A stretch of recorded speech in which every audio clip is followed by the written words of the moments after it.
Good morning, Raptor Freaks. Lexi Yachts here. It's Saturday, and we're doing a Saturday Share the Love Club for an original, a Raptors original. 30 years of announcing for the team on the PA. Herbie Kuhn, guys. I'm going to do Herbie today because it is the 30th anniversary season for the Raptors, and we're celebrating the long-standing Raptors personnel. People like Paul Jones, Leo Routens, Eric Smith, and Herbie, of course. Herbie has such a distinctive voice. As he has put it in recent years, his voice was given to him by God, and that he needed to utilize his voice to be in service of the Lord above. That's really what he believes. Listen, Herbie is not just our public address announcer. He is also the chaplain of the Raptors. He's also the chaplain of the Toronto Argonauts, guys.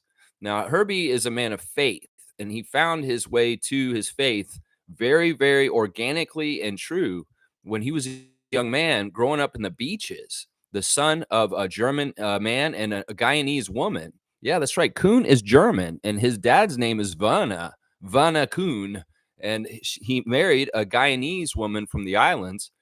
He grew up in the beaches neighborhood of Toronto, and it's a very interesting story. As a young man, he never really saw himself as a person of color because in his school there weren't very many people of color, and he was just accepted as everybody else. But he said that when he went to a certain place overseas, he suddenly found some racism against him, and it's kind of turned his world upside down. So he had a really hard time understanding his parents' interracial couples having problems with racism as a young man, because he really easily identified as white, even though he was half Guyanese, half German. So it's a very interesting story. Herbie's an interesting guy. He is the way he got the job with the Raptors is very interesting. Herbie was very young at the time, in his 20s. He had been announcing for his college a bit, and on a whim, he tried to get the job to announce for the FIBA World Championships in Toronto in 1994, which was a big deal. Of course, that was supposed to go down over in Europe, but the war in Croatia and Serbia did not allow for it. So at the last second, FIBA changed the location for that World Championship to Toronto. And well, this actually spurned a lot of good things. In some ways, we could actually wonders that some things happened that allowed the Raptors to exist. And the war in Croatia and Serbia over there in Yugoslavia actually is one of the things that allowed the Raptors to exist, because without the World Championships of FIBA in 1994 at the Sky Dome, we may not have a team. Yeah, seriously. The way that we came out and supported that FIBA tournament actually really helped the NBA feel comfortable about awarding an expansion team to the Toronto. So that's very cool. Now, Herbie just went there on a whim and like kind of auditioned for being the PA announcer for the FIBA World Championship that year. And well, you know what he did? This is how he got the job. It's really interesting. He went around like, all right, most announcers in this kind of FIBA competition are not going to try and learn all of the competitors' names. We are going all around the world with countries from all around the world in different languages. And that's a heady job, 16 teams and all the roster. Well, Herbie, this is just how prepared he is. And he stayed true to this day, and how he does his job for the Raptors 30 years later. He went to community people that he knew from different communities of the countries that were competing. He went down to the corner store and talked to the Chinese people running the corner store, and he got them to teach him how to pronounce the Chinese names at World Cup correctly, because he really cared about getting it right. He went to his Korean friend and talked to them about how do you say this name Korean. And he talked to all different friends from different countries, and he really got the pronunciations down exactly. This is kind of his calling card. In some ways, out of all the announcers in the NBA, Herbie Kuhn is not mispronouncing anybody's name. No, he ain't. And it makes sense now when you think about how Herbie was calling Dennis Schroeder's name last year, that Herbie has some German in his background. He's half German himself. So very interesting stuff with Herbie and how he got the job, because he went above and beyond and learned how to say all of the players at FIBA World Cups names correctly. Well, that really ingratiated him. Everybody was like, holy crap, this guy knows how to say everybody's name. And it was really impressive because it wasn't standard. A lot of announcers would just be like glossing over other countries' names if it was something that they'd have a hard time saying. But Herbie took the challenge. He did the studying and he figured out how to say everybody's name. Well, after that, the Raptors were looking for a public address announcer to start the new team, and they had somebody in mind. But this person wanted more money. They were actually somebody who was more established in the NBA world and public PA announcing. But they wanted more money. And the Raptors like, no, we're not going to pay you that much. So the guy didn't get the job. Herbie was the second choice. And I'm telling you, Herbie hit it right away really, really well. He came in there, and like I said, he takes his job so seriously as far as getting everybody's name right. He had to know how to say Valanciunas right. He had to learn how to say Jakob's name right. And there's still debate about how to say Jakob's name exactly right. But I would guess if anybody wants to know how to say Jakob's name right, you just listen to Herbie. He's going to say it right. He's going to say it right. Of course, we have iconic calls by our great PA announcer. Like when people would take the free throw shot, he goes, shh, and one, shh, and try to get the crowd to be quiet. That was partly Herbie teaching the NBA crowd in Toronto to shut the fuck up when our guys are shooting free throws. And I appreciate him for that, because in the beginning, we didn't know jack shit about basketball. And there were people making noise during our own team's free throws, like DeAndre DeRozan, and that ain't no good. So Herbie teaching that's another contribution to help the team. One of the things you guys may not know about Herbie is that he actually does a team prayer before the games with the players. That in the back, before he comes out to take his position as the PA announcer, he has a little prayer ceremony as the chaplain of the Raptors with Raptors players, and even players from the other team will come in and do a little prayer with him before. This is really, really important to him. As a young man, Herbie fell into some bad habits. Let's just put it that way. He was smoking and drinking and partying a lot. And in some ways, he realized that his job with his voice was in trouble if he continues to smoke and have that crazy lifestyle. So in some ways, he found God to get himself out of a very dangerous party lifestyle. He was scared of losing his voice because of the damage he was doing to it with the smoking and the drinking and staying out all night. So he made a very conscious life change early in his 20s to say goodbye to all that stuff. And he went to the towards the Lord, and he dedicated his life to God. He is very, very, very religious, and he is a very, very, very important speaker and at churches and different places around the GTA. He comes all the time and talks to people about his faith and finding Jesus, and keeping him on the straight and narrow. And he really does believe that his voice is a God-given given thing to him from the Lord, and that for him to fully realize his life purpose, he needs to be out there announcing the games. I love the steadying presence of Herbie Kuhn around the Raptors games. As far as his voice, it's just pleasant. I've run into Herbie a couple times myself personally, and whenever I talk to him, he's always very kind and gives me a moment of his time. So I appreciate him. Of course, Herbie has been married for quite a long time. He met his wife at the Bethel AME church here in Toronto, and she was part of the choir. And then they adopted a young man out of South Africa who's his son. Herbie's a very avid runner. He loves to run marathons. This guy is all about running marathons, and he runs all the time and stuff like that. So, yeah, you'll see Herbie on the sideline of the Toronto Argonauts games sometimes, because he's there, like I said, as the team chaplain. He is the person who does prayer with these teams. So Herbie's a multifaceted guy, and he's a Raptor original. And we salute you, Herbie. We love you so much. You are iconic to our franchise. You're somebody that when we hear your name over the PA, I get goosebumps, because I know Raptors games coming up when I hear Herbie Kuhn's voice over that the speakers in the arena. Yeah, I know that we're at a Raptors game because Herbie's on the mic. But yeah, all kinds of interesting stuff about Herbie. He's an amazing guy. You can get him to do a mimeo or a cameo or whatever, if you want to get Herbie to do a little message for somebody, you can do that. He's on there like Jack Armstrong. You just go and find Herbie on the Vimo or the Memo or the Cameo. You know what I'm talking about when celebrities do little personalized messages. You can get him to do one. So if anybody's interested in that, check it out. Yeah, Herbie's had his own sets of tragedies too.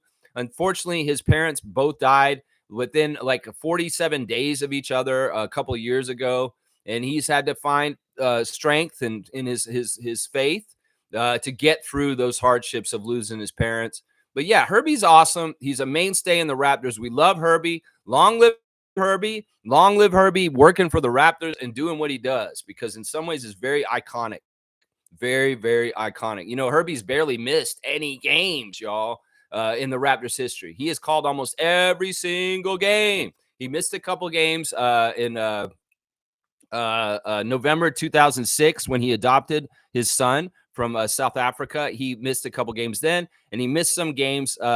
Also, he missed one game in 2007 for unknown reasons, but pretty much all the times Herbie Kuhn has been calling every single Raptors game, home game ever, every single game. So let's show the love for Herbie, Toronto Raptors mainstay, somebody who's like just a part of our culture and fabric as a Raptors nation. We love you, Herbie, and thank you for saying hi to me whenever I say hi, see you on the street or out and about. Thank you, Herbie. You're an amazing guy. We love you, man. We love you. Yeah, Andrew's here. Good morning, everyone. Won't be in the stream today as I'm pretty busy this morning, but only 15 days until the Raptors basketball. That's right, Amir Johnson, 15 days until the season starts. That's right, Amir Johnson. I'll say that again. Thank you, Andrew. Oh my gosh, Trevor, your contributions to the channel are just so amazing. I appreciate you so much. And I'm sorry if I'm a pain in the ass sometimes. I've just got really crazy things going on right now, and I'm really stressed out other than doing stuff on the channel. There's a lot going on in my life. It's not easy. A lot of changes, a lot of things that I'm having a difficult time dealing with right now. And it's just how it is. I got to do the changes, but it's just a difficult time. Trevor's saying, good morning, family. Many people would be scared if they saw in the mirror, not their face, but their character. Wow. That's crazy. Yeah. I mean, yeah.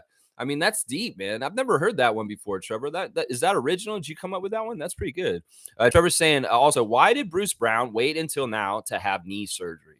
All right, let's talk about the news that came out yesterday. This is actually ESPN's article I'm reading right now. They have an article about the Raptors today. Toronto Raptors forward Bruce Brown underwent arthroscopic surgery on his right knee and will be reevaluated in 3 weeks, the team announced Friday. The procedure was performed by Dr. Riley Williams on Thursday in New York. Brown, 28, split last season between the Raptors and the Pacers after he was acquired Toronto on January 17th as part of the trade that sent Pascal Siakam to Indiana.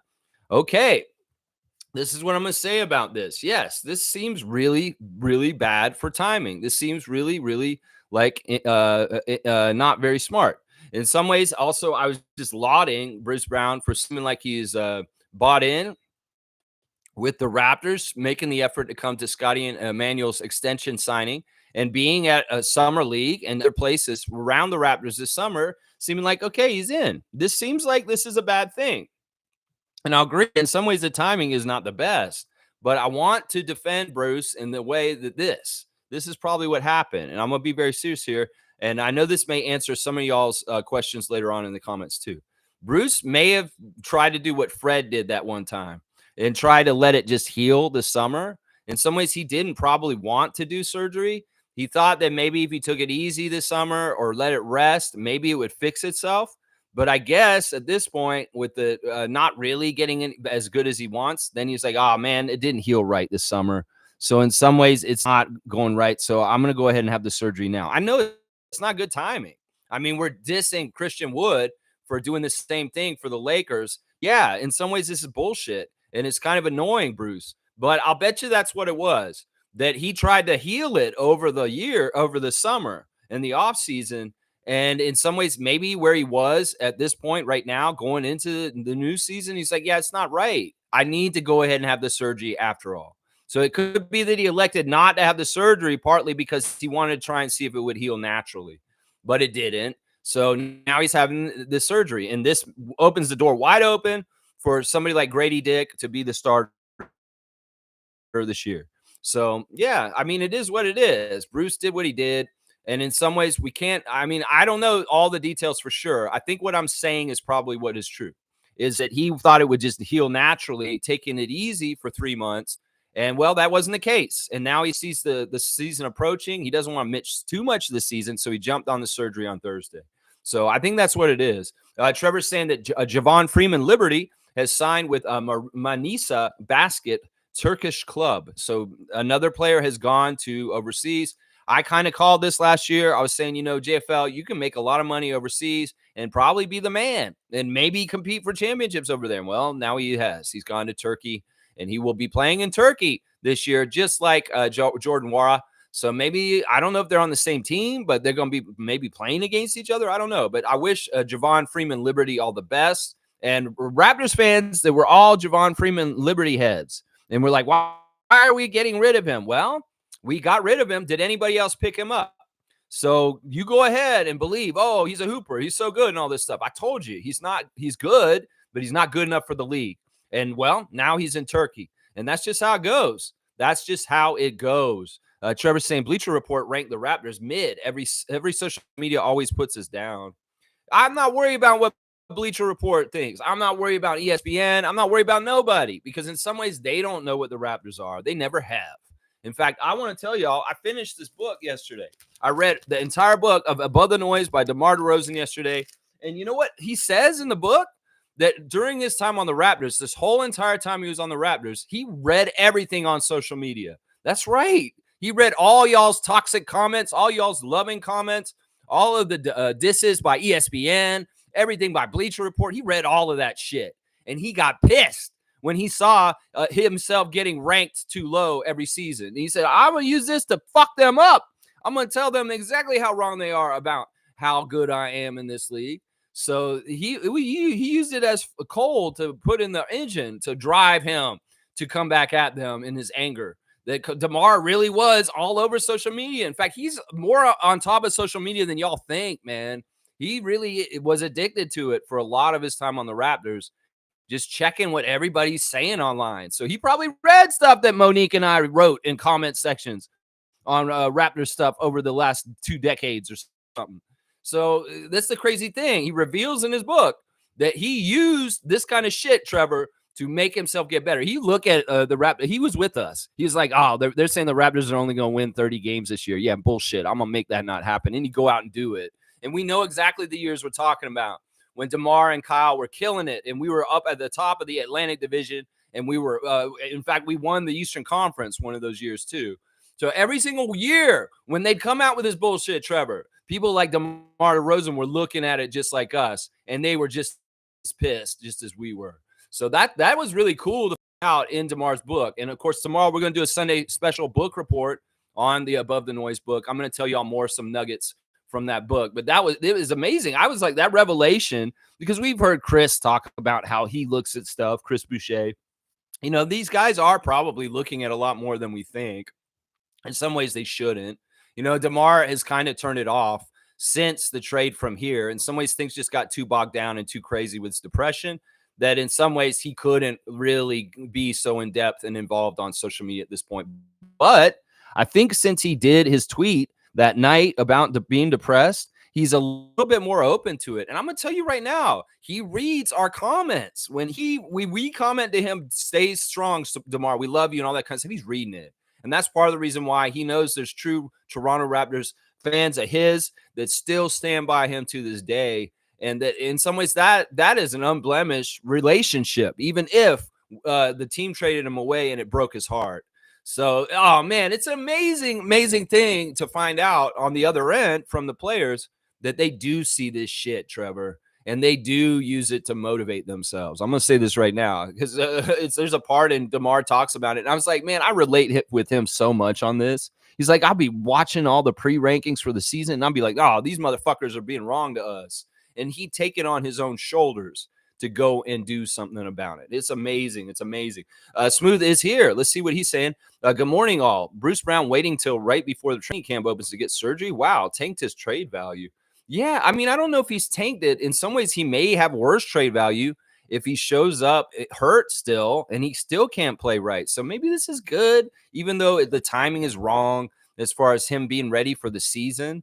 But maybe this is good because maybe he shows up half hurt still and his value is really bad because he doesn't look as good. So maybe he gets this done, he heals, and he looks like the normal 100% Bruce Brown, and his trade value is pretty good by then. I ideally and realistically, we're not trading him until somewhere in January. It's obvious the Raptors, if they're going to trade somebody, they're going to trade him probably around January. So he's got some time, and we want him 100% if we're going to be showing him off to try and trade him this summer. I mean, to try and trade him this season. Smooth's also saying he really didn't think he would be a Raptor this long. He's limiting the amount of time he has to be on the team, in my opinion. I mean, that could be a slight byproduct about all this, but I don't think it's true. I think that Bruce enjoys playing basketball and that in some ways he really does mean it when he says, I'm really easygoing and whatever they want to do with me, they want to do with me. I think it really is that he thought he could heal it naturally this summer without surgery, but the season's approaching quick and he's not getting the progress he wants. So he went ahead and did it now.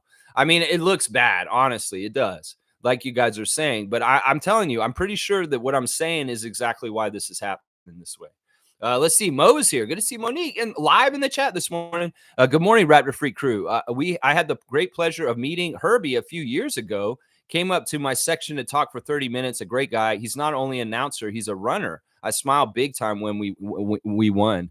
He's amazing. And yes, he's a very much a long distance runner. He loves doing marathons. And this guy is in such good shape because of doing the marathons. Him and his wife share this passion, and they are all about long marathons. So, yeah, Herbie's awesome, man. Herbie is such a great person in the Raptors organization. And in some ways, players love him too. Like they really do get a connection with him also. Like I said, especially the players of faith that like to pray with him before games. So, yeah, I love that he came and gave you that time, Mo. And that just says to his character. That just says to his character. One time I saw him, I was sitting over in one of the buildings near the Scotiabank Arena, just kind of waiting around in the lobby downstairs. There's like a sushi restaurant. If you know where I'm talking about, it's like northwest of the Scotiabank Arena. I forget what that building is. We used to do improv practice in it. And he was walking by me in the chair, and I yelled out, "Hey, Herbie!" And I started waving to him, and he turned and looked at me and smiled real big and waved back to me. It was awesome. Fiercey's here. Fiercey's back in the stream. Oh, MJ has had a busy week at work, and she is back live with us this morning. Good morning, fam, and happy Saturday. Good morning to you, MJ. Hope you're having a great start to your day. Wayne saying, say it ain't so. Bruce doing surgery now. NBA, no brains allowed.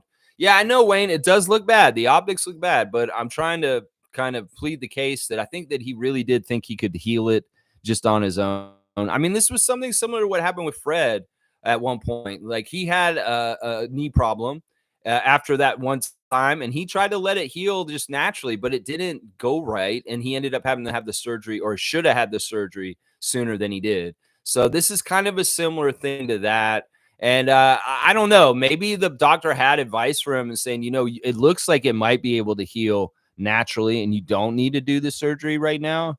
You want to try and see that? And he's like, yeah, I'd rather have my summer and be able to have fun and not be laid out. But if it'll heal nicely, but it didn't. And I think that's what happens here. I think that's what happened here. Yeah. All right, Wayne. Monique is bringing up some news out of Memphis. She's saying congratulations to TC Swirsky on being named the Memphis Hustle's head coach, and Memphis Grizzlies announced their 30th anniversary jerseys. Yeah. I brought this story on the Facebook chat yesterday, like in the middle of the day, that Chuck Swirsky, the former voice of the Raptors, his son is in coaching in the NBA. And well, he's been just announced the head coach of the Memphis Hustle, which is the G League team for the Memphis Grizzlies. So I'm sure Chuck Swirsky is very, very happy about this.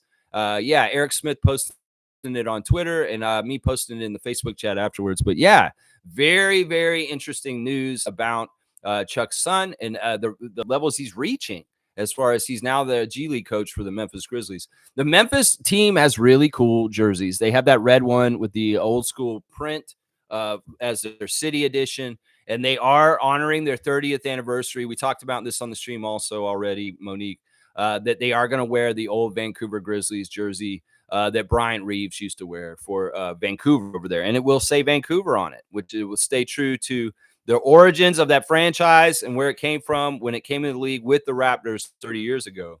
So, yeah, they're going to be doing 30th anniversary ceremonies down there also. And who knows what former Grizzlies will show up for games down in their arena this season. And I wonder how much throwback they'll do, whether it just be the jerseys or will there be a special court also that may look like the old Vancouver Grizzlies court out there. Yeah, Fierce's saying 15 days. Yay. Yeah, let's get hype. This is that time of year where we get more and more hype the closer we get to it. Yeah. Yeah. Most bringing up also the bringing home the W is out, the third episode. Yeah, I watched it yesterday. It's an interesting episode. In some ways, it's kind of silly. They were basically talking about names that have been rejected for the WNBA team for Toronto so far, and kind of their reasoning for why they're kind of not looking at the names like that. They were talking about all kinds of different names. They talked about why this team will not be named the Raccoons. Yeah.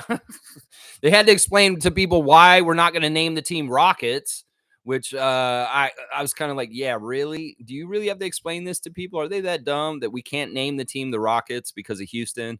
It's interesting part, and in some ways I was trying to glean something informative from it, but to be honest, that clip was kind of not really informative. It's kind of just talking about, oh, well, this is this. In some ways we find out where their thinking is in the thought process.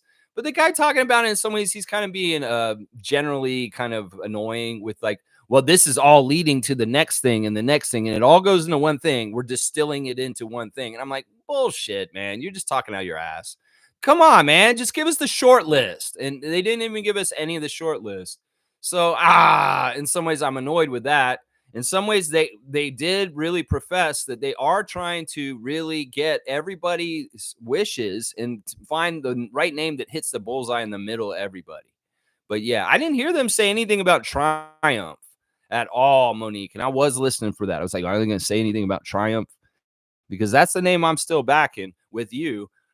But yeah, it was funny. They talked about how they're not going to be named the Towers. So anybody who wanted Toronto Towers, you're not going to get that. They're not going to be named the Huskies either. So there were certain names that were absolutely crossed off the board. Some people had some weird ass fucking names that they were trying to get them to be called.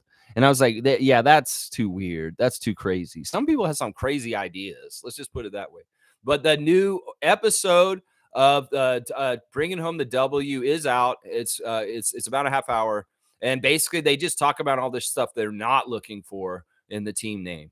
But they do talk about the process a bit more, saying that they've got the short list, and now they're at the stage where they take a short list of names and they start trying to design concepts off of it and trying to see what's the most fruitful. Because when you start a name like the Raptors, you want a whole culture and kind of a motif and a style and a whole look and a theme to it that can be branched out into more things. Like you really got to think about stuff like, we say go Raps go at the games, and that's a short part of our name. So you really got to think about everything that could be possible. Because they were saying, oh, somebody suggested the asteroids, and then what? Are we going to say go Roids go at the game? Yeah, that don't sound good. That don't sound good saying go Roids go. Whoever was suggesting Toronto asteroids for the WNBA team, that's weird, bro. That's weird, man. But yeah, definitely check out that home the W. They have no subscribers. Nobody's watching this shit.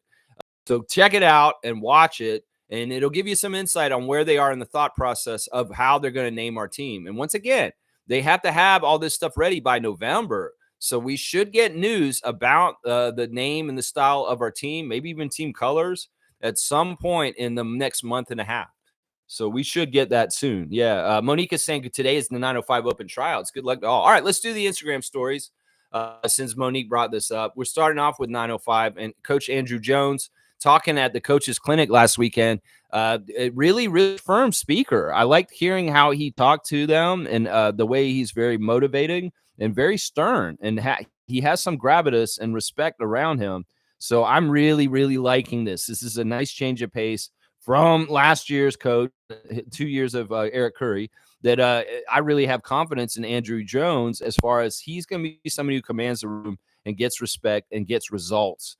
So I like that. Seeing the little clip of him talking at the coach's clinic last week. And yes, they're out there already. They've been out there already for an hour, over an hour at the open tryouts for 905 and Mississauga. That is going on today. There's this early session, and then there's going to be a session later on this afternoon also. So if you are one of those people going to try out for 905 today, we wish you luck, and just get out there and do what you do. That's what I'm saying right there. Yuta Watanabe, posting some stuff in Japanese. I don't even know what it's saying. What does it say? Aside from the national games, the last official game in Japan before heading to America is here at Green Arena after 11 years back. First official Japan match is here.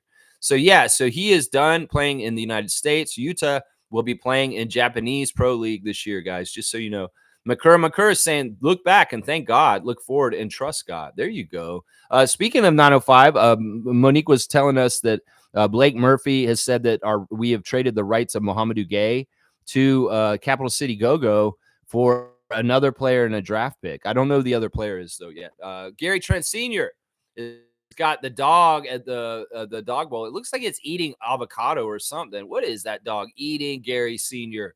That dog is eating some green avocado-looking stuff.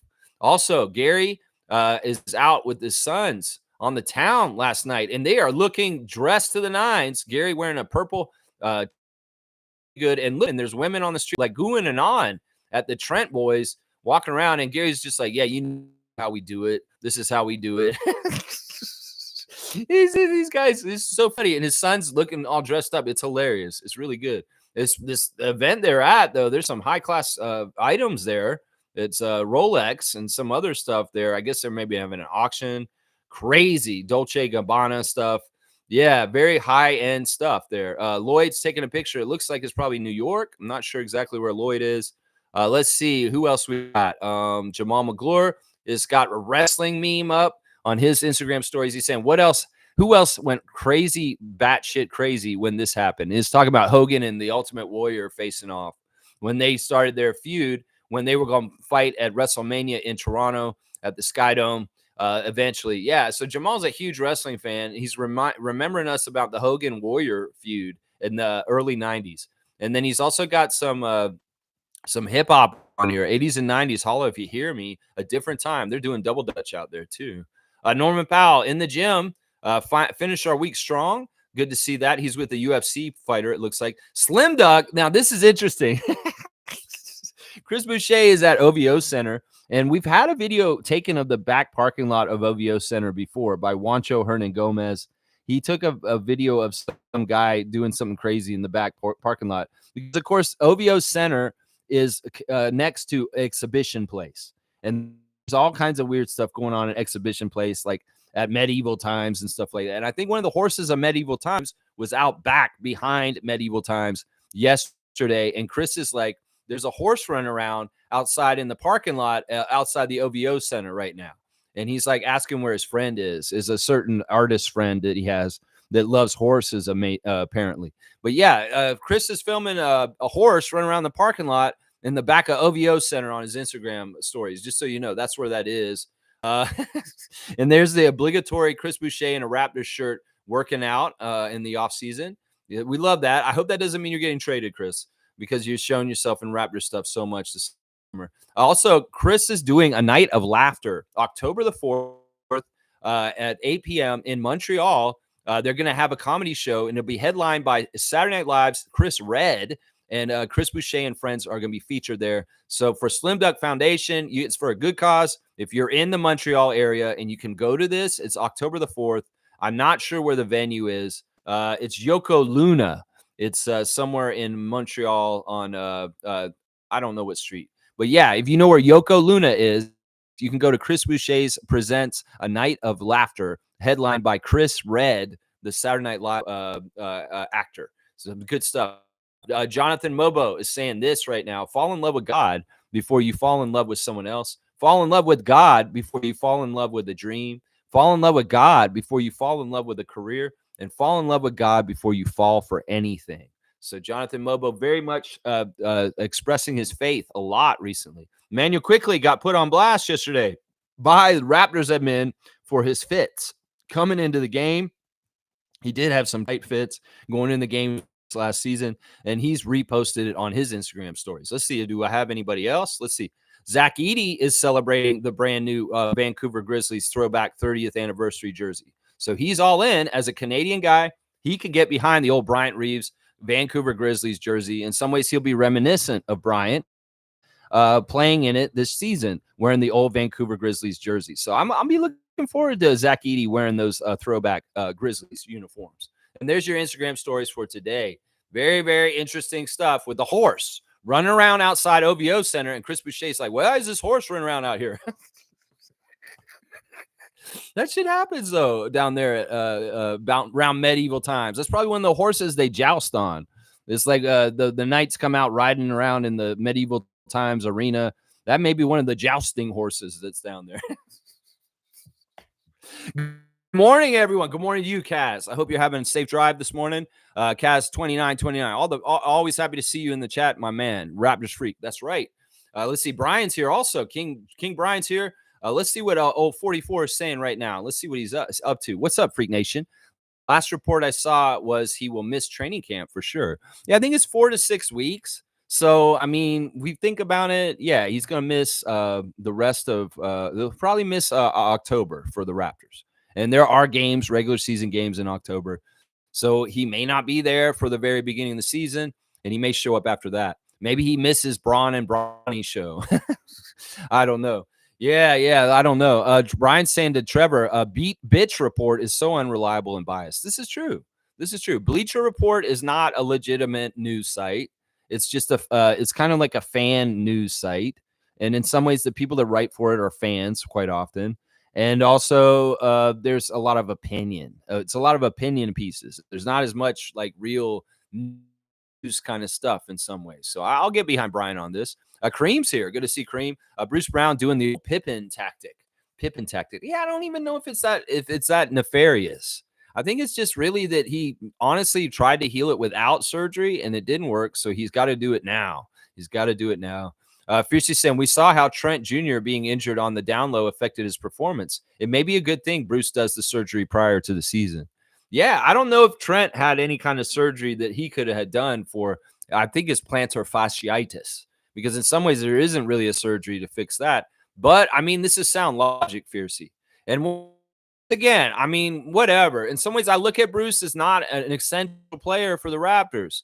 And if he's missing or he's not there, well, that's good for the young guys. I mean, that's the thing we could say that's the pro of it, is this is good for Jacoby. This is good for Grady. So that's the kind of the spin I'm going to put on the Bruce Brown doing the surgery on Thursday thing. It's like, okay, well, this is great for Grady. This is really good, probably good for Jacoby Walter too.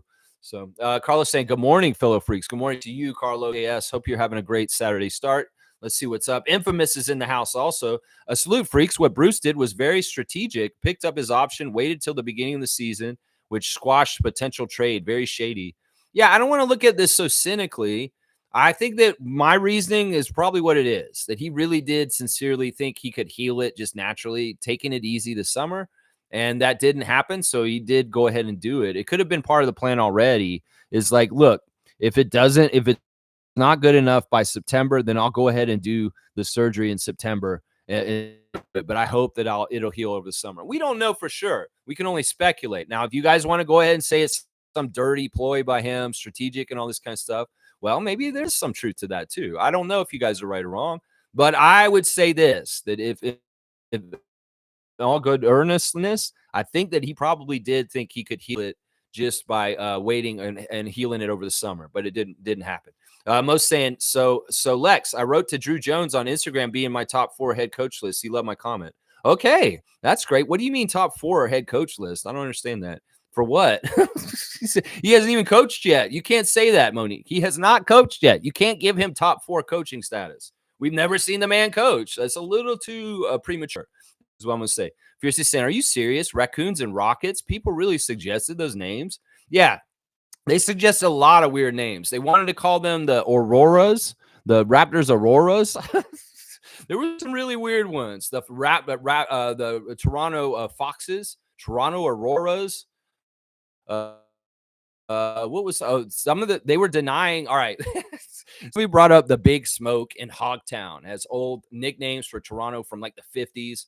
And those nicknames have not lasted. And in some ways, they were like, yeah, we're smoke Toronto Smoke or Toronto Hogs, just because our old name for our city is Hogtown or anything like that. Because nobody now that's young knows those fucking nicknames. So we're like, there's no connection to that. So they're not going to call them that. They went over a list and they talked about different categories of names, like animals. They talked about weather related names. In some ways, the guy was kind of an idiot. He was saying everything with like frost and chill, that's all really good names. Like, we love those names. I'm like, motherfucker, don't be calling our team anything to do with cold. We don't want a cold name for your basketball team. I'm sorry. And then he said this, what we're not going to go with any of those names because the WNBA plays in the summer. So it's like we're not, they're playing in the summer, so they don't want to be calling them the Toronto Chill or something like that. Also, he said a lot of people suggested the name Toronto Vibes. And in some ways, I get it. Vibes is a really cool thing these days, and people are talking about vibes this. In some ways, I really like the name, but we don't want it to reflect a casualness as competitors of professional women playing basketball. If vibes may be a little too chill, bro, and not as serious as they want to establish with the team. So in some ways, they kind of talked about like how they want to get the mentality of the team through the name. And that if we name them the Toronto Vibes, it may be like a little too Irie, man. If you know what I mean, a little bit too casual. So there's a lot of different things they're thinking about, and in some ways they're stress testing the short list of names right now to all the different weird things. Like they're even thinking about what would kids make fun of this name for on the schoolyard. You know how parents name their kids and like, oh, we can't name him nor this name or this name. He'll get made fun of or something like that. Well, they're doing that to an extent too with the names they're considering for the WNBA team. So it's a lot. There's a lot to this process, and they are very, very, very thorough and thoughtful about every aspect about what they're going to do with this WNBA naming. So I'm excited about it, and it's going to be cool. It's going to be very, very cool. I'm excited about it. I'm all about it. Yeah. Yeah. Let's see. Kaz is saying, yeah, not a fan of Bruce since he joined the team. Need to get rid of him. Well, we need to trade him. In some ways, we can't like. In some ways, I don't want to diss him while he's here because in some ways he is showed up and he has played for us and he is a Raptor right now. In some ways, he shouldn't be on our team for long, but we need to take care of this correctly because in some ways, Bruce Brown is one of the biggest pieces from the Pascal Siakam trade. And to make the Siakam trade work out, we need to make sure the Bruce Brown trade coming after this season is a good one that gets us more assets and the right kind of things to, make the Siakam trade look more beneficial than it has so far. So they got to tread lightly with this in some ways. Fiercely saying "Go Roids Go" makes me think of hemorrhoids, exactly, or steroids. That's the other thing. Go Roids Go. Yeah, there were some weird name suggestions. I'm not gonna lie, some really weird ones, really weird ones. Another thing they said, it can't be too complicated. Like it shouldn't be something that people have to think about too much to figure out what the fuck they're talking about. Like they were talking about some sort of Greek god that changes into any animal, and they were like, this would really make it fun for us to be able to do different animals around the team if it's like a Greek god that can do that. But the name was really obscure, and you'd have to look up the Greek god and understand it and have the whole backstory, and it's just too much. And in some ways, like the Raptor, you need something that's simple that you kind of see the name, you see the logo, and oh, that's what that is. And it's like, oh, making it too complicated where there's like a backstory that you have to learn about for you to understand what the name is. Yeah, that's not going to work. That's not going to work. So I don't know. They didn't mention anything about Triumph. So I think it may still be in the running. We'll have to see because they were naming all the names they're not going to use. So it was kind of interesting. Smooth saying that WWE Bad Blood is on October the 5th. Okay, Bad Blood. Yikes. Yeah, I hear that, they're changing the time of how long shows are right now. SmackDown changed channels recently, and they're changing, like some shows are going to 3 hours and some shows are going down to 2. But yeah, the WWE is very much in flux and changing right now. A lot going on. He's saying it's Roman Reigns and Cody versus Solo Sikoa and Jacob Fatu. Okay, that's the matchup for Bad Blood. It's the head of the table and Cody Rhodes against his own family. What? That's Bad Blood. CM Punk versus Drew McIntyre in a cage. Well, they fought each other quite a bit. They better be in a cage this time. As we say, anyways, I know most of you aren't into WWE and this is a Raptors channel. Yeah, well, you just want to give a little update. I'm not opposed to talking about a little bit of wrestling, even if I'm not watching wrestling still. Roger's here. Good to see Roger Raymond.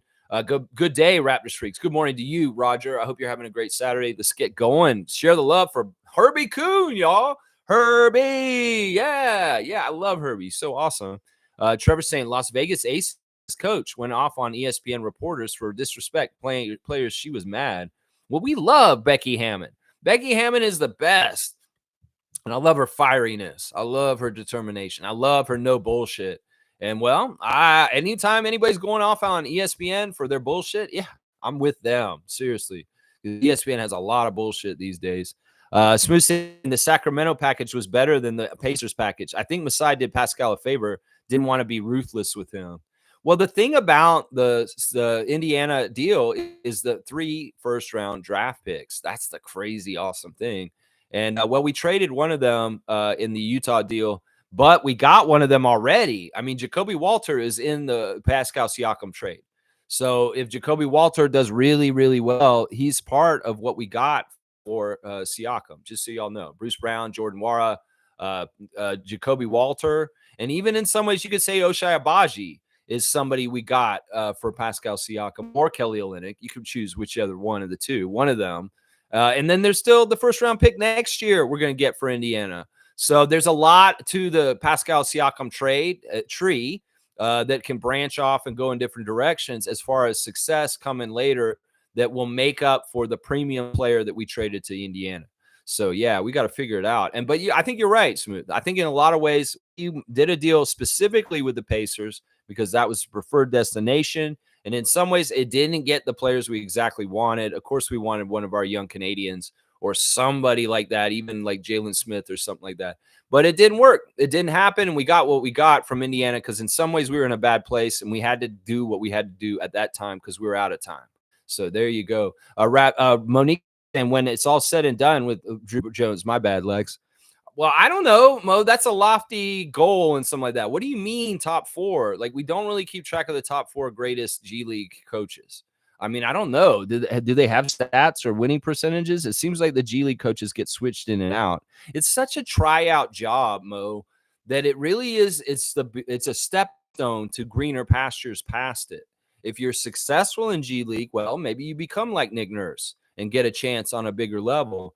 But, I mean, I don't know. This is preemptive. This is too soon. You like him a lot. I get it. You really hated Eric.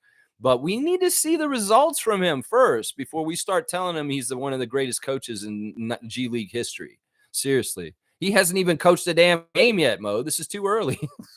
Sue saying, good morning, Raptor Freak family. Happy Saturday. Happy Saturday to you, Sue.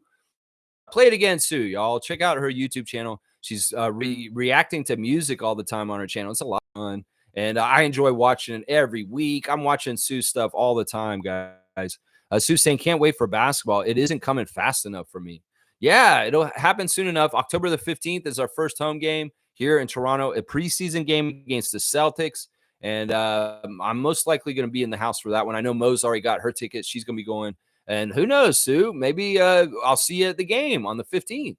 Yeah, Trevor's saying, Lex, why we never seen Pascal with Raptors players at his place training? Why does that never happen? This is a great question, Trevor, because the Pacers are so solidified behind Siakam, and they're at his house, and doing this is amazing. I love it. In some ways, Siakam wanted this with our team. This pisses me off because in some ways, if we had seen this with the Raptors, maybe Siakam would still be on the Raptors right now. But in some ways, look, as much as Scotty says Siakam's his favorite player, it doesn't mean Scotty's going to do stuff like this with him. And that sucks. In some ways, I don't know what Scotty's doing as far as things. In some ways, he's the leader as a young guy. He should have taken to our leaders that were already here. But in some ways, I get the feeling Scotty just wants his own regime, and he wanted to clear out the top players that were around him before. So it's annoying. You're right. And in some ways, I wish this had been happening in the last couple summers with us. But we could say in some ways this Siakam working out by himself out in Austria was what was going on last year and the year before. And he wasn't even at Rico Hines when the Raptors would be at Rico Hines at the same time. He would come at different times. I don't know what was going on with that. In some ways, Siakam has said in interviews that he felt like he was rejected as a leader on the Raptors. And I hate that. I know that Freddie felt that too. And I hate to think that it's Scotty's fault that he didn't listen to Siakam and Van Vliet while they were still on our team. And in some ways, that's part of the reason why they're not on our team anymore. So I hate it, Trevor. I hate it. The fact that every single damn one of the Pacers is at Siakam's house in Orlando this last couple weeks working out with him shows a unity and shows a respect and a commitment to his leadership. And I wish the young Raptors had shown the same thing for him. And I'm not going to blame Scotty for this, even though maybe it was an error by him. It really, really was an error by Scotty if he didn't. Yeah. Let's see. Smith saying Pascal probably knew he was on borrowed time with Toronto. I mean, it's a weird balance. In some ways, he did and he didn't. In some ways, he didn't want to believe that because like he said, he's like DeMar. He's a real one. He wanted to be a Raptor for his whole entire career, and it's hurt. It's hurt. But in some ways, we handled this way better than DeMar. And we worked with him. We let him go to where he wanted to go. We didn't blindside him. He knew this probably happened ahead of time. Did Siakam better than DeRozan. But in some ways, also, as Pascal said all along, consistently, he wanted to be a Raptor his whole entire career. Well, Scotty's our franchise player. And in some ways, it's not working with the two of them for some reason. I don't know why. In some ways, why. And Siakam, it was very pointed that Siakam said, I tried to be a leader on the Raptors, but people didn't listen to me. That pisses me off. And in some ways, the young guys on the Raptors, if they're too proud to not fucking listen to the older guys on the team, well, now you don't got nobody to tell you, Scotty. So you better fucking figure it out yourself then in some ways. But yeah, that always pissed me off. And part of the big thing with Fred versus Scotty from a couple years ago was pissing me off because I'm like, Scotty, you don't know fucking more than Fred VanVleet. You need to listen to Fred. You need to listen to Thad. You need to listen to Pascal. And if Scotty is just like, well, I'm such a good player, I don't need to listen to any of my vets. Well, that's Scotty's fault right there. That's Scotty's fault. And if you rejected the leadership of Pascal, Fred, Dennis, then the problem's with Scotty. It's not with those other guys because the problem's with Scotty, and he should have fucking listened to his vets. I know that DeMar in his book that I just read yesterday talked a lot about how he soaked up everything the vets said and listened to them and quietly listened to them and wanted to learn as much as possible from his vets in his very first couple years of the Raptors. And that in some ways he was very quiet, but it wasn't that he was disengaged. He was intently listening and soaking it all up. In some ways, if there's any kind of dissing of the other leaders on the team by Scott, he needs to get over himself. And I've warned about this a couple times over the past couple years. That Scotty, man, it's not like your shit don't stink. You need to fucking listen to your vets, is what I'm saying. And now your vets are Kelly Olynyk, Jakob Poeltl, in some ways, Bruce Brown and Chris Boucher. You need to listen to the older players that have been in the league a long time. You may think you can't learn anything from them because they're not as talented as you, but you're fucking wrong. Is what I'm saying when I say that. Garrett Temple, you better listen to him. That's right. That's right. Kaz is saying, that's true, Trevor. That's true. Yeah, I don't understand why that happened, why they wouldn't go and work out with Siakam like that. Maybe the offer wasn't there. Maybe it wasn't ready. I don't know. Maybe it just didn't time up right. Maybe Siakam was hurt. And he was like, hey, guys, I got this really good practice facility in Orlando. I'd love you guys to all come down there. We'll have nice times out going to dinner. And we'll practice every day. And they were like, sorry, we're busy, Siakam. And Siakam's kind of like pissed. And then he just goes to Austria and hangs out with Red Bull all summer instead. I don't know how that all went down like that. Tom saying, good morning, Raptor Freak family. Busy week. Matt Ilodiwi, I don't know how to say that name, Tom, is one guy trying out for 905. Hope he makes it. He has 50,000 followers here on YouTube. So Tommy, I'm going to give Tommy a dunk right here. He is scouting these guys who are going to the tryout. And he knows who one of them is, and they've got 50,000 followers. So maybe this guy's pretty good. This has been a route where some people have gotten onto the team this way. Obadiah Noel was one of them guys. I don't know if y'all know that. Noel, who was on our team a couple of years ago, he walked on and made the team through the 905 tryout. So this is possible that somebody that's going there today is going to be playing on the 905 with Ulrich Shamshay and Jamal Shed and the rest of them this year. So I'm all about it. Tommy, thanks for the heads up. His name's Matt Ilodiwi. I don't know how to say that exactly. Fiercely saying, it's annoying. I can barely look at Pascal's posts and stories as I see he clearly has a better team synergy with the Pacers. It is annoying. And in some ways, once again, I'll fucking blame Scott for this because Scotty should be more in tune with his team. He says he's a team player. He says he loves his teammates. I'm sure he does, but there's levels to this. In some ways, Siakam was rejected by Raptors. It may not have been totally Scotty. Scotty has very much been on the record saying that Siakam's his favorite player. Well, why don't you listen to him then? Why don't you listen to him? Smooth saying RJ has leadership qualities. I agree with that too.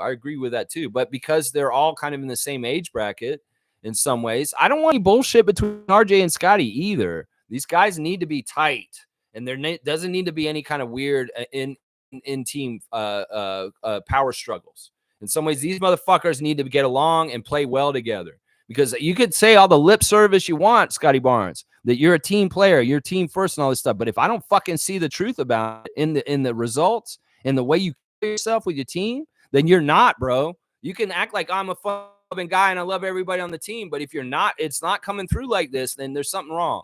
There's something wrong. And in some ways, once again, I'll say the success of the Raptors in the 2010s is partly because DeMar DeRozan and Kyle Lowry didn't have heirs to them and didn't separate them from the rest of the team. Amir Johnson, Terrence Ross, Jonas Valanciunas, Patrick Patterson, all those guys. They didn't separate them. They did everything together, and they didn't stratify themselves. If you try and go the LeBron route, Scotty, and make yourself above everybody and fucking you're too good to go do some team functions and shit, don't do that shit. Trust me. It's not good for team building or chemistry or synergy. You need to fucking be one for all for one with your damn team. And one of your best friends is on the team now. So, you should take that as the example. If you're going to be a certain way with Jonathan Mobo, you better fucking be that way with every single one of the other Raptors too. Because it may seem like you're playing favorites or you're dissing people on the down low. And we can't have that. We need you to create good synergy by being that. If you really are that all around, I'm everybody's teammate and friend guy, you better fucking be that for everybody. And you better be respectful to the older players like Garrett Temple that may be teaching you how to be an NBA pro more and more as you go. Because you don't know everything, Scott. And these people need to teach you. You may be very, very talented, the most talented guy on the team, but there are things, seriously, there's still stuff you can learn, man. So, all right, let's keep going. Tom's saying, another great human who trusts in the Lord. Herbie. Yeah, Herbie. Are you watching me not live, Tom? That's funny. All right, Mo's giving me a cutoff. She's a little early, but that's fine. Let's see. Smooth saying quickly is going to be a star eventually. Scotty will have to defer. Hope is Scotty Pippen clone. I think he will be. Now, Scott, listen, if you don't care about being the leading scorer, you want to be the all-around hub franchise player like a Magic Johnson. That's great. But, in some ways, you really do need to start connecting with your teammates and in a more like concrete ways. In some ways, I feel like you're aloof, and I worry about this. I see all the rookies starting to bond really nice this summer. Those guys at Summer League really did start getting together and really enjoying being around each other. So we can't have this. And we see the Pacers and what they're doing right now. And we're like, why the fuck couldn't we have this with the Raptors? And I wonder about that. I wonder about why. Cool Cat's saying, Lex, it's okay. Scotty is young and he wanted to lead his own team and be top dog. So Raptors had to clear out the young vets for Scotty as the new face going forward. That's the business. I know, but that doesn't mean it's smart. In some ways, that's the point of things. I don't understand this younger generation. Thinks they know everything and they don't need older people to help them. It's fucked up and it's not good. The NBA has always been a mentor kind of a league where you have older people teach you as you come in as a youngster. And very few youngsters come in ready packaged to know everything and fucking be able to do everything on their own. This is one of my biggest concerns with Scotty Barnes. Is that he thinks he knows it all and he doesn't need other people to help him out. Well, don't do that, Scott. And if I'm completely off base with this, then, I apologize. But listen, I'm serious. If I see the signs of this and I feel like this is what's happening, well, I will express it on this channel and say, don't do this shit, Scott. You've got to be more humble and you've got to be more with the rest of the team. And this big money and your new life and all this kind of stuff can't have you getting all highfalutin in your head too much. You can't stratify yourself above everybody else. You cannot be like LeBron. You need to be one of the guys. You need to be there with everybody doing stuff. And in some of that stuff you were skipping, maybe because you don't feel like you need to do it and everybody else is going to, that is not good, is what I'll say right there. That's what I'll say right there. Trevor's saying, it hurt my heart to see Pascal with another team, guys listening to him. It should have been us. I know. I know. They are listening to Siakam. Why the fuck didn't our guys listen to him?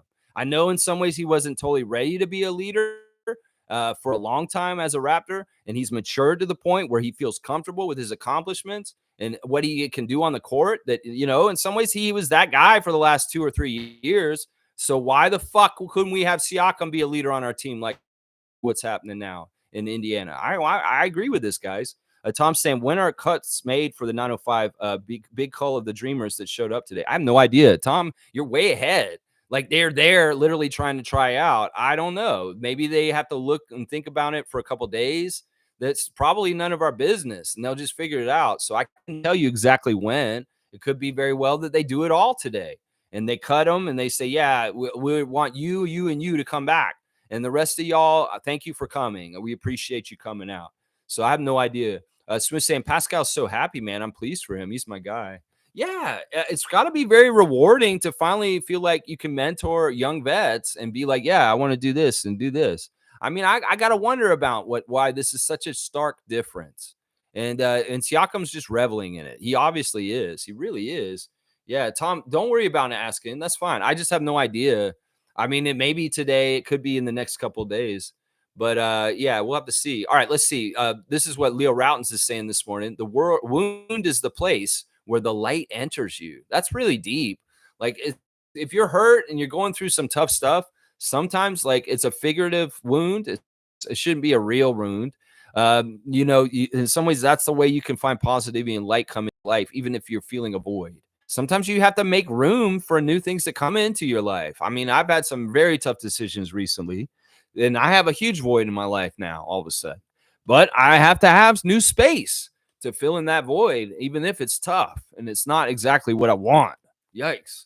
It sucks. All right, let me see what else are we talking about today. Oh, let's do the classic card real quick since we're at the end of the chat. And I want to go ahead and get this done for sure. David's not coming in, so I will not have him. All right, we're just going to keep doing this box, even if it's kind of like repeats.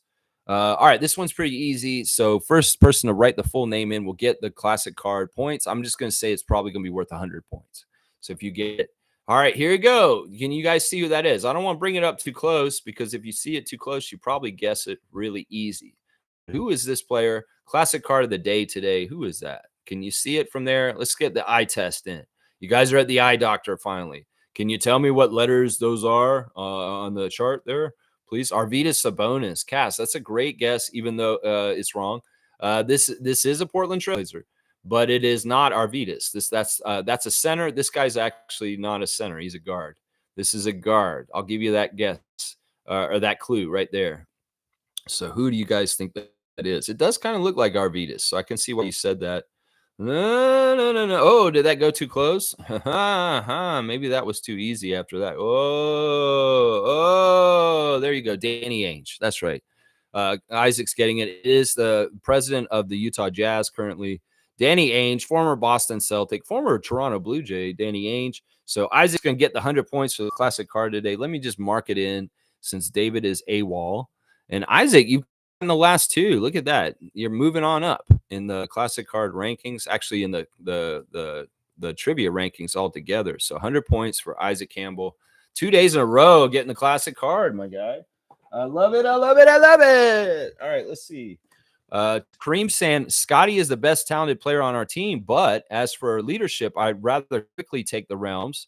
There's something about a point guard and a head coach leadership that moves the needle for me. That's the thing we'd like to duplicate with like the Nick Nurse, Kyle Lowry kind of stuff going on, you know? Yeah. In some ways, this is true. It's true. Like the Raptors have done best when the point guard's one of the strongest players and the leader on the court. Damon Stoudemire in the very beginning. I mean, sure, we didn't win a lot, but he was super successful as the team leader, even as a rookie, because he came in with a maturity and a way he carried himself, and he carried us. Well, I agree with this. I agree with what Kareem's saying right here. That in some ways, if Emmanuel can step up, and in some ways, Scotty's got to be more serious in some ways. I got to say that also. I think that in some ways, you're getting older, you're maturing. If you're having a kid soon, Scott, in some ways, you're going to have to mature and get more like grizzled as a vet and being more serious. In some ways, you guys are fun and games and stuff like that, but nah, in some ways, there needs to be some seriousness. That's what I'm saying right there. Kaz is saying, nice job to Isaac. Yeah, it was a good job. Cool Cat saying, Pacers front office also let it be known internally and publicly. It appears Raptors front office didn't make it law, so the Rooks caused chaos. It's okay. The Rooks didn't want Pascal's leadership experience. Yeah, and it's probably, I could go all the way back to blaming Delano, Justin Champagny, and Scotty when they were rookies. When they came in a certain way. And the vets on our team were not happy with that rookie class to an extent. Fred said very much, there's some people on this team that need to grow up and stop being so immature. And, in some ways we could take charm of like goofing around and being funny and like goofing on people. I mean, there were some signs that Scotty was bullying Christian Coloco at one point and Precious. And I'm like, don't do that action, man. What are you doing, bro? And like, don't be a bully and act like that's being a friend or something like that. So it's tough. Without knowing everything, not being a fly on the wall within the Raptors organization and seeing how these guys interact, you have no idea. I mean, DeMar did say in the Above the Noise book that I read yesterday that you guys would be shocked just how little some players talk with each other the whole entire year. You consider them, they're around each other traveling in the NBA season. They see each other so much. You'd be shocked just how little some of these guys actually interact and connect with each other. That the way you do start connecting with each other, and this seems very true from what you see around the league, is when you win. And if your team is winning really well, that bonds you. And then all of a sudden, your winning teammates are your buddies and for life. Like our championship team will always be buddies for life. But, Kyle could say, earlier in my Raptors career, there's some Raptors players that I did not connect with in any kind of way that came and went during times.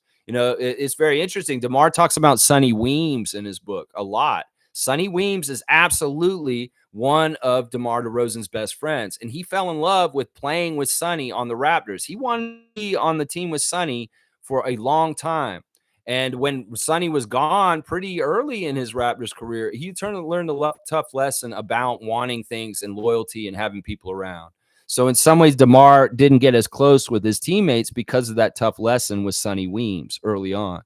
So, and then the whole thing with Kyle, the story about how their friendship came about is actually pretty interesting. I won't tell the story because it's in the book and I want y'all to buy it. #1 bestseller in Canada. That's right. I'm so proud of you, Canada, for putting that book in #1. But yeah, we'd be surprised. Could very well be there isn't as much interaction between certain Raptors and certain other Raptors. And that's a problem. That's a problem. Yeah, Isaac's got Grady on blast. I love that. Kaz is saying, I wish I could have watched Mighty Mouse. I was born in 92. Yeah, he was fun. I'm very lucky and blessed. I did go to a Raptors game in the very first season of the Raptors at Skydome and saw Damon Stoudemire play against Joe Dumars and the Detroit Pistons in the Skydome in the first year of our team around December. That was my first ever Raptors game in 95. Was, I guess, yeah, right around then. Yeah, it was pretty cool. Yeah. Greg Eubanks? Who's Greg Eubanks? Who's Greg Eubanks? Greg Eubanks. I don't even know who that is. Who is that? Who's that? All right, let's see. What else are on my tabs here? I want to make sure I don't miss anything. We got birthdays today, so let's go ahead and do them. First of all, we're going to say a happy birthday to Bruno Caboclo. It is the 4 years away from 4 years away. And guess how old Bruno is now, guys? Bruno is 29 now. You guys, isn't that crazy? Is that right? 29? Yeah, he's 29. I thought he was so much older because it seems like he's been around forever, right? Isn't that right? 29? That's crazy. He's only 29? That's crazy. I guess that was like 10 years ago when he was like 18 and he was around our team and stuff like that.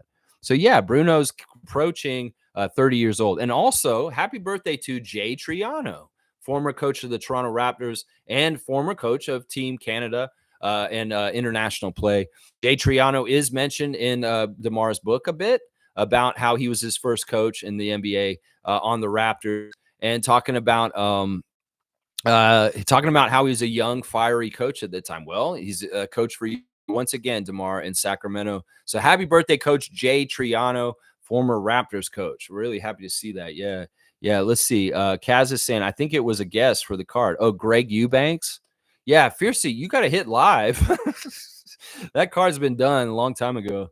Trevor's saying, as Tracy McGrady mentioned, too many players friends with each other and do not play tough enough because the other players on the opposite side is friends with them. This is totally true. And in some ways, I love players like Tracy, people from that era talking about this phenomena. In some ways, Tracy's cousin's at fault for this. In some ways, Vince made it more important to be friends with the league than his own teammates while he was on the Raptors. It's another reason why I don't really like Vince, is that it was more important for him to be friends with Kobe and Paul Pierce and other players on other teams than his actual teammates on the Raptors. And in some ways, this was so foreign to the world of Charles Barkley, Larry Bird, Isaiah Thomas, and Magic Johnson, who absolutely did not like the other guys on the other teams that they were playing. This is a really, really huge difference between the NBA, the old and the new. And that this is one of the things that is lost in the competition. So in some ways, it's not as cutthroat or crazy, like I'm trying to kill you on the court because I'm so competing. In some ways, that's part of the casualness. That's part of why the league looks so like lazy, is because they're not trying to come at each other like they used to. And Tracy McGrady was very young when he came into the league as a Raptor, but he remembers how that used to be. And he's exactly right. And he's not the only one talking about this. A lot of old heads are doing interviews now, and they're saying this is one of the biggest differences in the league. In some ways, there's guys that are kind of throwbacks like DeMar DeRozan that still carry themselves like this. Like it's really important to DeMar to get angry, and he thrives off his anger. Is what drives him and makes him better as a player. And in some ways, he has to make up vendettas against other people to go ahead and get to his highest level of play. That he has to be mad at the other team and the other players on the other team for him to be his absolute best. But how many of these players are getting to that point? Some of them are casual. Some of them are having a gilded life where they're like, I make $20 million this year and I'm so happy and everything's fine. I have no drive in me. I'm set. In some ways, I don't have anything to prove. I've made the money and that's all I care about. That's the difference. In some ways, some of them are going to be like that. And a lot of them are like that. And in some ways, DeMar even writes about this in his book, saying that there's a lot of players in this league that don't play for the right reasons anymore. And in some ways, he doesn't have respect for a lot of those players. He doesn't in some ways. Yeah. Yeah. Let's see. Fiercely saying, yeah, I wasn't live. Yeah, she was way behind, obviously. And Smooth saying there's a delay, a bit of a delay on the stream. You just got to hit that live button. Yeah. Yeah. Most saying, yeah, don't spill the tea on the book too much for me, please. Well, I won't. It'll be great. There's all kinds of stuff. He talks about some stuff that we did not think he would talk about in the book. I'm serious. It's crazy, actually, some of the things he talks about. So we will talk about it tomorrow, but it's going to be more oriented my takes from it and how the book made me feel. And also some of the stuff that I may talk about, some of the stuff that's in the book, but you will need to read every detail to get it fully fleshed out. I may go over a little bit of it. So yeah, unfortunately, Mo, I got to do my Sunday book report tomorrow. It's a great book. I read it in one sitting, which is actually really interesting. I thought I would have to read the rest of it today, but I went right through it yesterday, right on through it. I read the whole thing. Cool Cat saying, we learned that Fred VanVleet was very vocal and tough. Then Pascal will offer explanations behind the motives.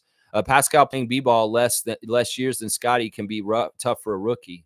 Yeah, I don't know. Either way, I just don't want Scott to have a blind side that he regrets later on when he's older. In some ways, there are players that get older and they're like, man, I wish I had listened to people a bit better. Like Tracy McGrady, he's like that. It's like in some ways he didn't have the wherewithal at the time as a very young player in the league to understand some of the decisions he was making. And also he should have listened to certain people. And I don't want Scott to make the same mistakes. That in some ways, look, it may be too late at this point because that team is busted up and you're rebuilding now. But I don't want Scott to write a book someday and say, you know what, I really screwed up in my first couple years on the Raptors because I didn't respect the existing leaders that were on that team already. I hope that's not the truth. I hope that he did and everything was fine. It's just that things didn't go exactly right. But yeah, seeing Siakam with the Pacers right now is eye-opening, and it makes you kind of wonder, why the fuck wasn't this possible with our team? Seriously. If he's supposed to be the man, but I guess people didn't want him to be the man for some reason on our team. Who the fuck was rejecting Siakam as the man on our team? That's what I'm wondering about. And it's obvious that there's one person that's easy to point to because they're the figurehead now.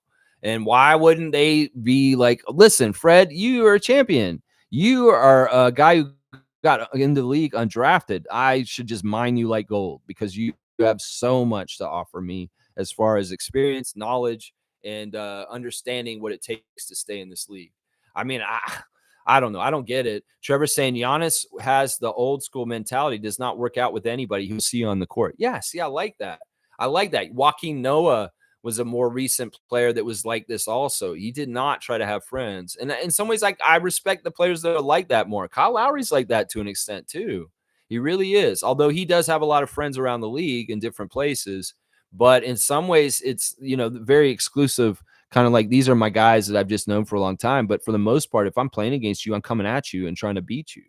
So I don't know. Competitiveness is different. And in some ways, GMs in the NBA have to gauge what things make people tick, like what drives you, what really gets you going. And in some ways, some of these youngsters coming in the league don't have the right things driving them.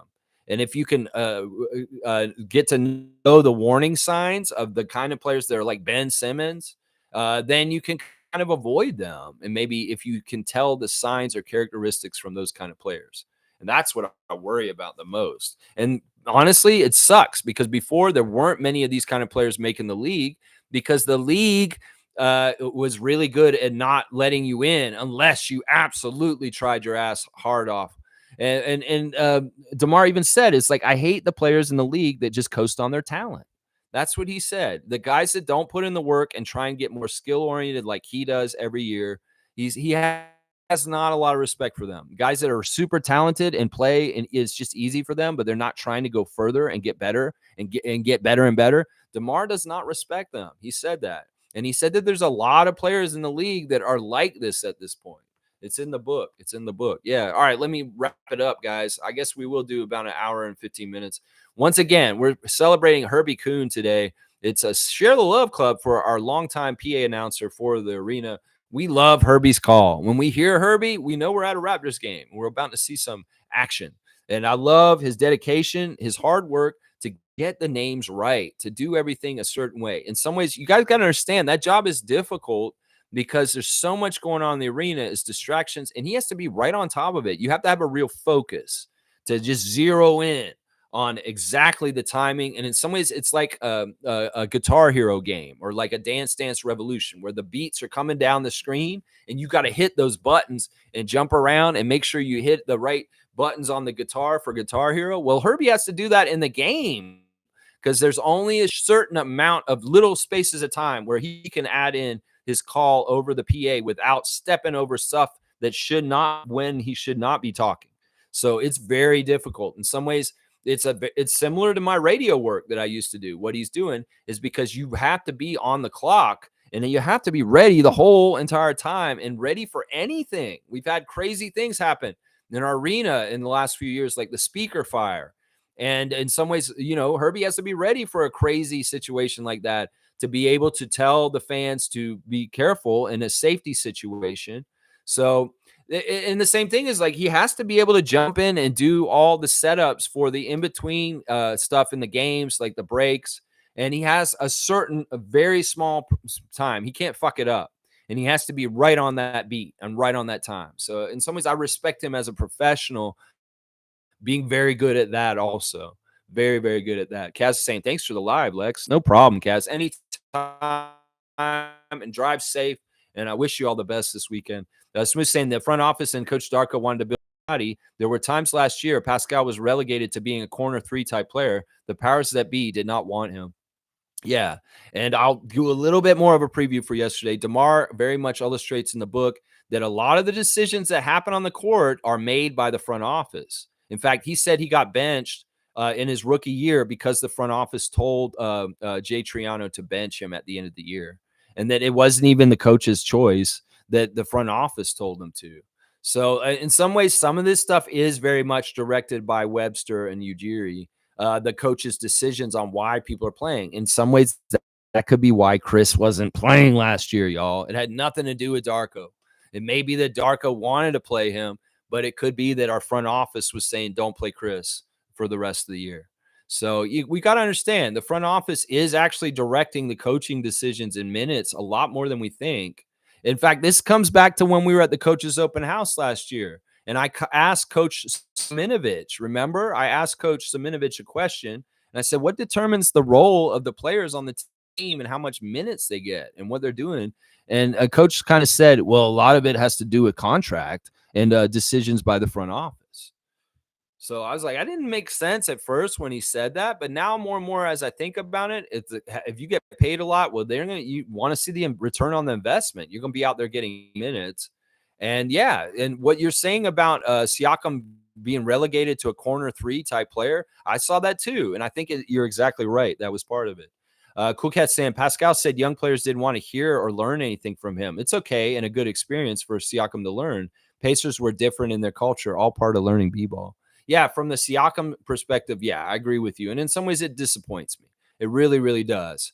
But in some ways, I'm glad he's getting a real rewarding experience with the Pacers as a leader there if he was rejected as a leader on the Raptors. So, yeah, Mo's saying everyone deserves the championship, but Herbie, come on.